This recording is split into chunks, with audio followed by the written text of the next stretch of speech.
This YouTube channel does not promote any violent, harmful, or illegal activities. All content provided by this channel is meant for an educational purpose only.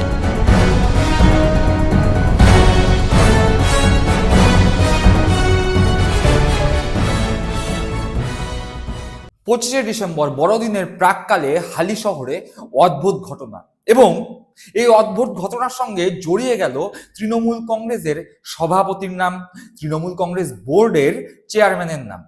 কি ঘটনা! অত্যন্ত আশ্চর্যজনক এক ঘটনা।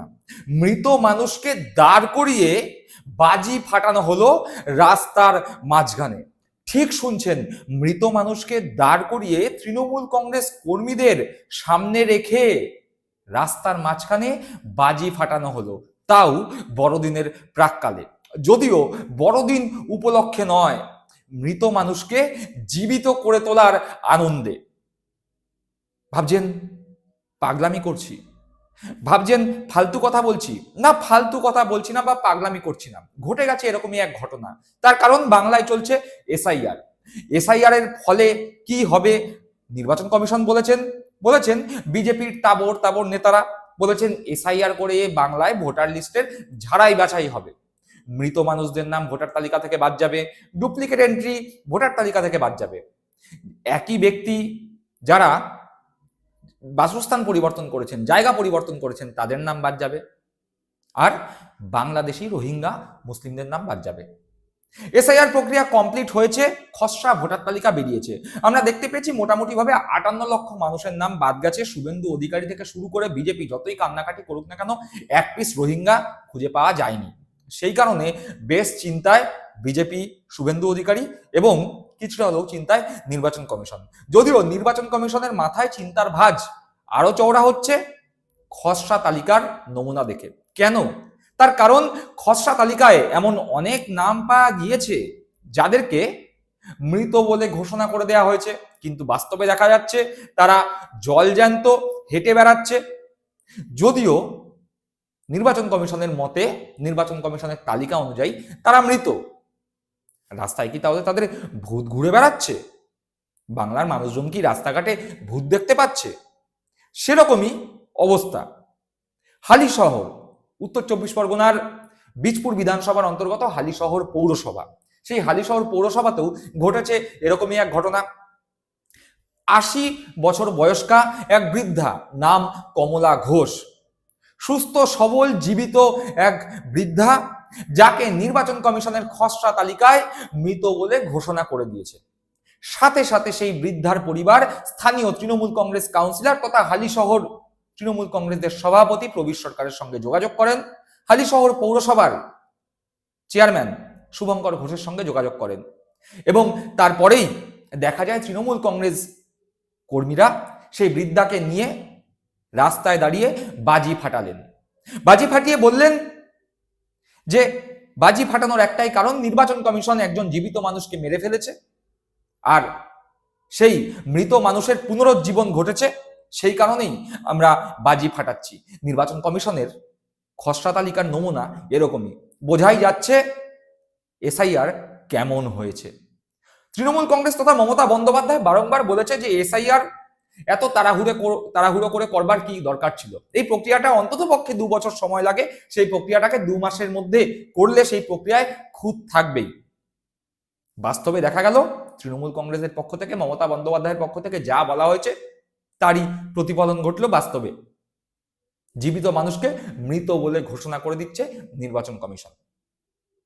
আর সেই ব্যক্তি, সেই মহিলা, সেই বৃদ্ধা কি বলছেন সেটিও শুনবো। আর ঠাকুমাকে নতুন জন্ম দিচ্ছেন এইখানে, দেখছেন বাজি ফাটিয়ে আজকে ক্রিসমাসের আগে কেক কেটে একেবারেই রীতিমতো বাগমোড়ে সেলিব্রেশন। এসআইআর লিস্টে আপনাদের জানিয়ে রাখি, এসআইআর লিস্টে মৃত, কিন্তু আদতে এই বয়স্ক মহিলা তিনি কিন্তু জীবিত রয়েছেন। আর এটি আজকে তুলে ধরছি, ইনি কিন্তু হালিশহর 2 নম্বর ওয়ার্ডের 1 নম্বর পার্টের বাসিন্দা। তিনি আজ নিজের নাম না খুঁজে পেয়ে এসেছিলেন ওয়ার্ড কাউন্সিলরের কাছে, সেখানেই এই তথ্য ধরা পড়লো আজকে। দেখছেন বাজি ফাটিয়ে পিচপুর বিধানসভার পার্শ্ববর্তী বিধানসভায় কিন্তু এরকম একটি নাম পাওয়া গিয়েছিল। একেবারে দেখছেন বাজি ফাটিয়ে একেবারে রীতিমতো বাগমারে কিন্তু সেলিব্রেশন হচ্ছে ইতিমধ্যেই। দেখছেন তুমি তো, তোমার নাম নেই না, তোমাকে তো মৃত দেখানো হয়েছে। হ্যাঁ, কিন্তু তুমি তো জীবিত। কি নাম তোমার? কমলা ঘোষ। 2002 এ ভোটের নাম ছিল। হ্যাঁ, ভোটের নাম ভোট আছে। দিয়েছিলে তুমি? হ্যাঁ, ভোট তো সব প্রতিবার ভোটে ভোট দাও তো? প্রত্যেক বছর ভোট দিই। এবার যে নাম নেই কেন, কিভাবে গেল? তুমি ফর্ম ঠিকঠাক ফিল আপ করেছিলে? হ্যাঁ, ঠিক ফিল আপ করে দিয়েছি ফর্ম। দেখছো এখন নাম নেই। না, তাই আজকে নাম ছিল, হ্যাঁ 2002 লিস্টে নাম ছিল, হ্যাঁ লাস্ট এসআইআর হ্যাঁ। এখন কি করে জানলেন যে নাম নেই? আমরা এখানে লিস্টে রাখছিল ক্লাবে, ওই স্কুলে, ওই বলতে গেলে নাম নেই। হ্যাঁ, তখন দেখি আপনার নাম সাথে কে নাই। কে এসছে বাড়ির লোক? বাড়ির লোক আমার বৌমা এসছে, এই যে এদিকে বউ। তা আপনি জীবিত আছেন এখন? তো আমি কি মৃত্যু? আপনারা দেখতেছেন আমি দাঁড়াই আছি, কথা কইতে আছি। এই যখন দেখলেন আপনার নাম নেই তখন কি করলেন আপনি? কি মানে কি ভাবলেন? তখন তো আমরা বাড়ি এসেছি, তারপর আবার ছেলে গেছে আমার ভোটার কার্ড নিয়ে গিয়া। তোমার নাম বলো আরেকবার। কমলা ঘোষ। দাদা ইয়ে এই যে আপনার কে কে হন? হ্যাঁ, উনি আমার শাশুড়ি। শাশুড়ি হন? হ্যাঁ, উনি কি জীবিত আছেন তো? উনি জীবিত মানুষ, আপনাদের সামনে দাঁড়িয়ে আছে, আপনারা দেখতে পাচ্ছেন। হ্যাঁ, জ্যান্ত মানুষকে মৃত বানিয়ে দিয়েছে। আচ্ছা সবার নাম পেয়েছে, ওনার নাম পায়নি। আচ্ছা। শুনলাম, দেখলাম সেই বৃদ্ধার বক্তব্য, দেখলাম তৃণমূল কংগ্রেস কর্মীরা বাজি ফাটালেন এসআইআর কে কেন্দ্র করে, বলা যায় এসআইআর এর ব্যর্থতাকে কেন্দ্র করে। পাশাপাশি হালিশহরের তৃণমূল কংগ্রেসের সভাপতি এবং হালিশহর পৌরসভার চেয়ারম্যান কি বললেন সেটাও একবার শুনবো। দেখুন, জীবিত এটা হয়েছে, মৃত্যু দেখানো হয়েছে। এটা 2 বছরের কাজ। কোনো 2 বছরের কাজ যদি 2 মাসে করা হয়, তার যা রেজাল্ট হয়, মাননীয় মুখ্যমন্ত্রী বারংবার এই কথাটা বলছিল। আর এগুলো আমরা দেখতেও পাচ্ছি, ম্যাক্সিমাম ইয়ং ছেলে মেয়েদের নাম, বয়স্ক মানুষদের নামের এই অবস্থায় হয়েছে। আমরা সারা আলিচরটুকু দেখতে পাচ্ছি। মাননীয় মুখ্যমন্ত্রী যে কথাটা বলেছিলেন কোনো ভুল কথা নয়, যে একটা জীবিত মানুষকে মৃত বলে বার করে দিয়েছে, তার মানে এই মানুষটার ভোট দিতে পারবে না। এই প্ল্যানিংই চলছে। যদি আজকে তৃণমূল কংগ্রেস ঠিকঠাক করে সার্ভে না করতো, আমাদের তৃণমূল কংগ্রেসের বিএলএরা যদি বিএলএ 2 যারা রয়েছেন তারা যদি ঠিকঠাক করে কাজ না করতো, মমতা বন্দ্যোপাধ্যায় যেরকম নির্দেশ দিয়েছিলেন আমাদের দলের লোকরা সেভাবে কাজ করেছে বলে আজকে এগুলো ধরা পড়ছে। আজকে একাধিক কেস, তো আজকে আলিশহরে আমরা এই একটা কেস দেখতে পাচ্ছি। একবার বলছে 2002-এ বাবা মা ঠাকুরমা ঠাকুরদার নাম থাকলে হবে, তাহলে আবার নতুন করে এইগুলো চাওয়া হচ্ছে কেন? আমাদেরও প্রশ্ন আপনাদের কাছে, আপনাদের মাধ্যমে ইসির কাছে। এই যেটা হচ্ছে এটা শুধুমাত্র সাধারণ মানুষকে হয়রানি করার জন্য হচ্ছে, এছাড়া কোনো না। আর বিজেপি স্বপ্ন দেখুক, স্বপ্ন তো দেখতে জিএসটি লাগে না, স্বপ্ন দেখুক, স্বপ্ন দেখতে থাকুক। 2026 কেন, 2026 কেন, 2062-তে গিয়েও বিজেপি বাংলার বুকে কোনোদিন আসতে পারবে একটা না। জিনিস দেখলাম যে বিজেপি নেতা শুভেন্দু অধিকারী তিনি বলেছেন যে বিহারে এসআইআর এর পরে বিহার দখল করেছে, বাংলা এসআইআর কমপ্লিট হলে বাংলাও দখল করবে বিজেপি। বাংলা আর বিহারের ভেতরে আসমান জমিন ফারাক আছে। ওনাকে বলুন ওই আনন্দ নিয়ে ঘুমোতে। উনি জিন্দেগিতে মুখ্যমন্ত্রী হতে পারবে না, এটা গ্যারান্টি দিয়ে দিলাম আপনাকে, গ্যারান্টি দিয়ে দিলাম। এসআইআর করে বিহার পেতে পারে, এসআইআর করে বাংলা পাবে না, এটা একদম নিশ্চিত।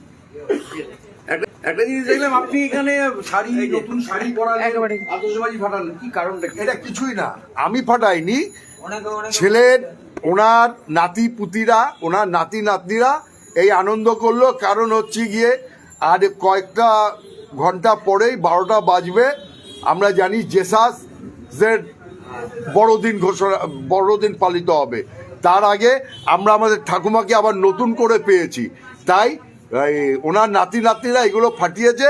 শুনলাম হালিশহর পৌরসভার চেয়ারম্যান এবং হালিশহর টাউন তৃণমূল কংগ্রেসের সভাপতি প্রবীর সরকারের বক্তব্য। তারা স্পষ্টত বলে দিলেন যে এসআইআর প্রক্রিয়া এত দ্রুত সম্ভব হয় না, খুঁত থাকবে এবং বাস্তবের মাটিতে দেখা গেল সেটাই হচ্ছে। বিজেপি আসলে তৃণমূল কংগ্রেসের ভোট কাটার খেলা করবার জন্য যেভাবে নির্বাচন কমিশনকে ব্যবহার করে এসআইআর তড়িঘড়ি করলো, তার ফলে আসলে এসআইআর প্রক্রিয়া ব্যর্থ হয়েছে, যার স্পষ্ট উদাহরণ হালিশহরে জীবিত একজন বৃদ্ধাকে মৃত বলে ঘোষণা করে দেওয়া হলো নির্বাচন কমিশনের পক্ষ থেকে। দর্শক বন্ধুরা, আপনারা কি মনে করছেন নির্বাচন কমিশনের পক্ষ থেকে তাড়াহুড়ো করে এসআইআর যে করা হলো, তাতে করে আদৌ কি এসআইআর করে কোনো লাভ হলো? নির্বাচন কমিশন কি বিজেপির কথা অনুযায়ী যেভাবে কাজ করছে তাতে করে আগামী 2026 বিধানসভা নির্বাচনে বিজেপি বিন্দুমাত্র সুবিধা পাবে? আর আপনাদের এলাকাতেও কি এরকম কোনো জীবিত মানুষকে নির্বাচন কমিশন মৃত বলে ঘোষণা করে দিয়েছে? আপনাদের মূল্যবান মতামত কমেন্ট বক্সে কমেন্ট করে জানাবেন। সকলে ভালো থাকবেন, সুস্থ থাকবেন। জয় হিন্দ, বন্দে মাতরম।